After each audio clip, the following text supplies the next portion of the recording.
Hi everyone, this is Media One International, and I want to take this particular opportunity to welcome you to this special sitting, this special interview on issues surrounding sickle cell disease and hemophilia.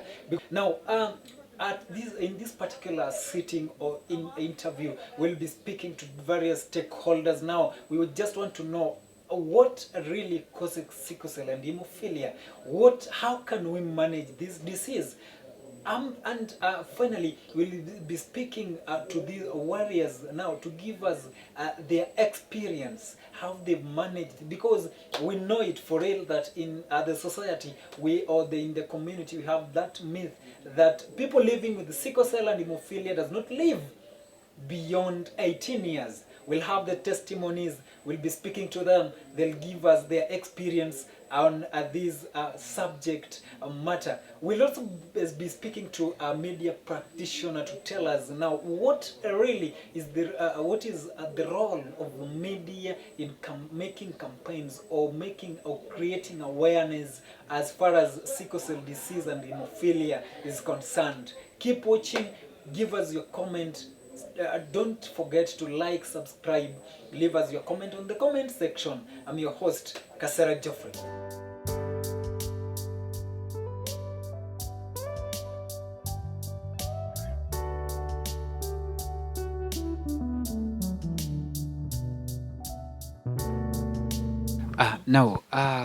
Thank you so much for joining us.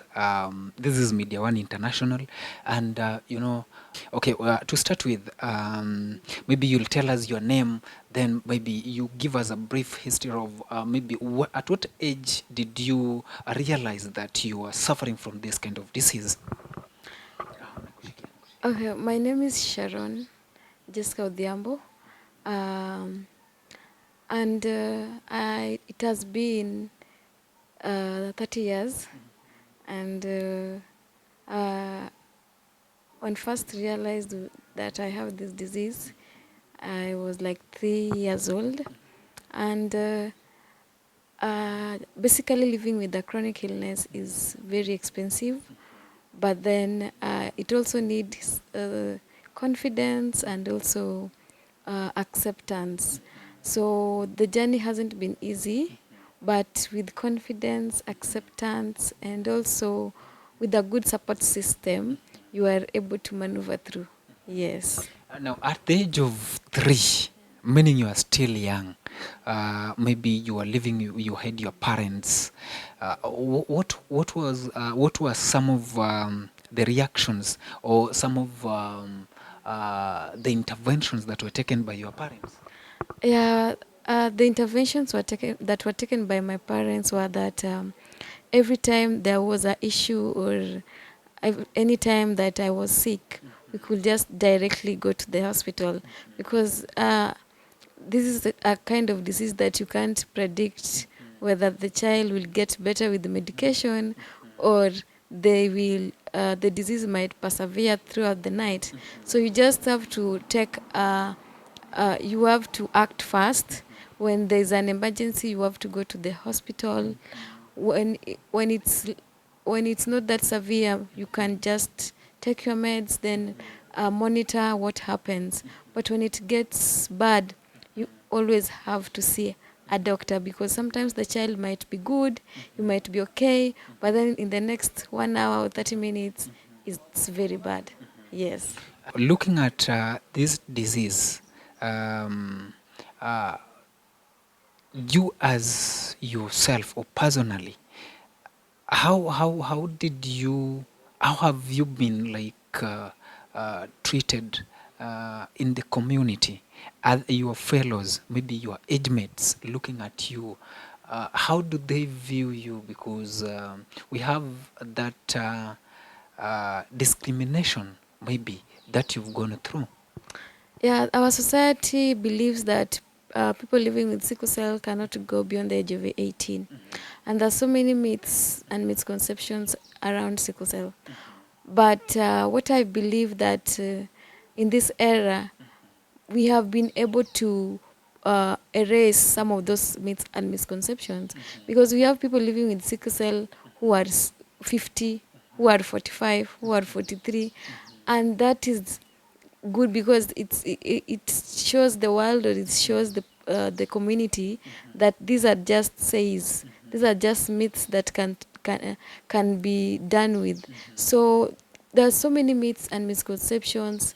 There are also stigma and discrimination in the community, because people don't take this generation of people living with sickle cell as humans, because this is a genetic order. It's not like a curse, or it's not like something bad happened to someone. This is a disease that someone gets born with. They didn't really call for it, or they didn't really want it.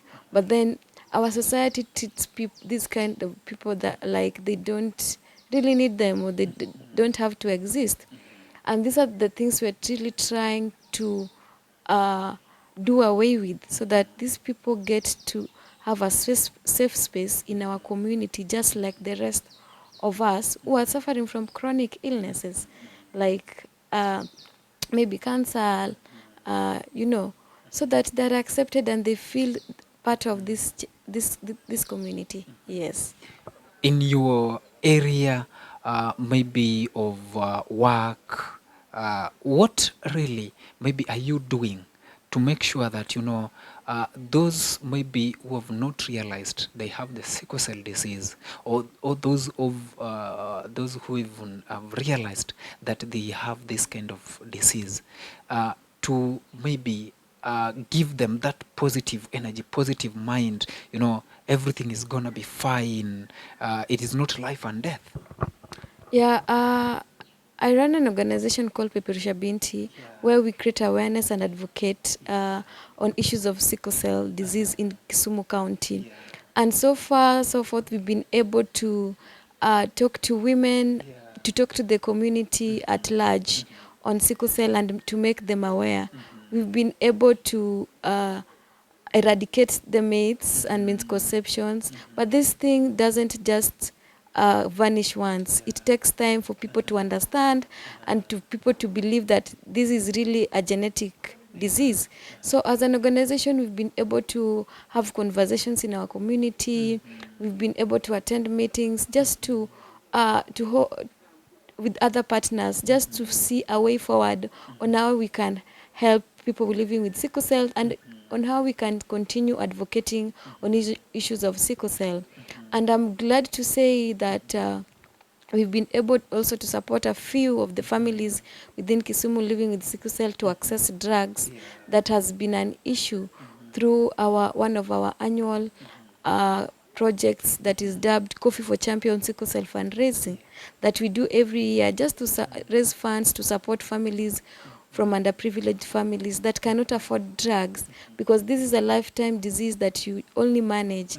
But how can you manage it when you are not able to access these drugs? Because some of these families live below the dollar level. They can only fend for food, clothing, and school fees for their children. They are not able to even afford these drugs because they are very expensive. So far, with other partners, we've been able to create awareness, advocate, and even uh, we are still seeking for a way forward on how to help people living with sickle cell, and even the community know more about sickle cell. Your last word as an advocate of sickle cell disease, as someone who has gone through this kind of disease. For me, I really love advocating. I'm not even advocating for myself. I'm advocating for others I see suffering. Yeah, because for me, I feel I can handle it. But then what about that mother in the informal settlement areas who has been rejected by husband because the child has sickle cell? Well, this husband doesn't know he's also a carrier. That's why they have the child. I'm advocating for that girl there who doesn't have this good self-esteem and can't really take what the society is throwing at him. I'm advocating for that young man outside there who feels rejected by maybe the ladies because of having sickle cell, I'm advocating for the community. And my last word is that I really desire for our government to take up the issue around sickle cell very seriously. We've really asked for help for so long. It's been so long, but now we are not asking, we are demanding. We need this support for people living with sickle cell. They are part of our community. They are part of our society. We need to support them, because when you wait further, in 2 to 3 years or even 5 years, more people are going to have sickle cell that the government can't handle, because people are intermarrying and people are not aware. So I'm really advocating for this. And if the government is listening to this, it's time they act. We are not asking any further. We are demanding. We need change. Thank you so much for joining us and maybe giving us a bit history of yourself. And you've encouraged someone who is outside there that this is not life and death. Because at the end of the day, you have to live with it for the rest of your life. So it is confidence and just knowing yourself, just maybe having that positive energy to maybe control this disease. You take your medication and you make sure that you also you've also talked to us about maybe what you have to do or what you have not to do maybe to control this kind of disease. We appreciate for your acceptance to be with us on this particular session. Thank you, and may God bless you.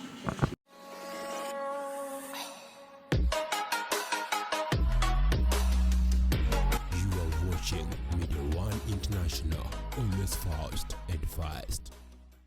Like, share, and subscribe.